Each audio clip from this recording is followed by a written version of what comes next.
Salut tout le monde, j'espère que vous allez bien. La fin de l'année approche, il est donc temps de se projeter sur 2021. C'est pour ça que dans cette nouvelle vidéo, je vais vous parler des crampons qui vont évoluer l'année prochaine. C'est parti.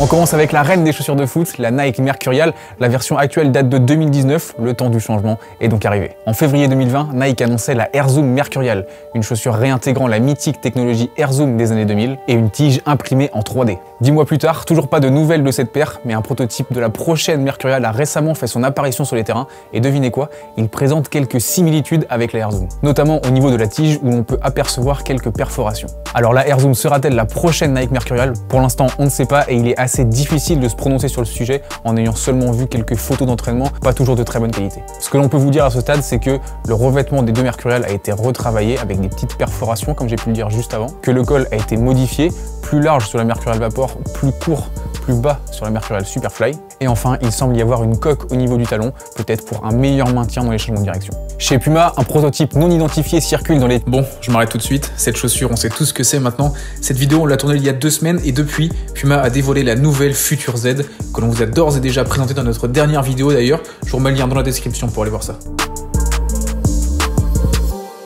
D'ailleurs, cette bande, je sais pas ce que vous en pensez, mais nous, chez Footpack, ça nous rappelle la Adidas Nitrocharge. On passe chez Adidas, justement, où il devrait y avoir 2 évolutions, la Predator et la Copa. Commençons par la Predator, dont nous avons vu le prototype dans les pieds de Paul Pogba, notamment. Il ne devrait pas s'agir d'une révolution, mais pas non plus d'un simple changement de nom, comme ça a été le cas récemment pour la Nemesis, un changement sur lequel Adidas n'avait d'ailleurs presque pas communiqué. Sur les premiers visuels de la paire, on peut voir une tige retravaillée avec des picots peut-être moins nombreux, mais plus imposants, et qui montent jusque sur le col. Le col, justement, a lui aussi été modifié. Il monte toujours plus haut et semble être plus ouvert, peut-être pour aider à enfiler la chaussure et ne pas déranger au niveau du mollet. J'aime beaucoup ce look très agressif de cette nouvelle Predator et j'ai hâte de la voir sortir officiellement. La Copa, quant à elle, va connaître son premier gros lifting. Ce que l'on peut voir sur les premiers clichés pris dans les pieds de ses 2 ambassadeurs, Joao Félix et Paulo Dybala, c'est une nouvelle tige. Elle présente de nouveaux reliefs ondulés qui semblent épouser encore mieux la forme du pied pour un meilleur fit et un meilleur confort. Le col semble également avoir été modifié de manière significative au niveau de la cheville. Là encore, c'est probablement une histoire de confort et de fit.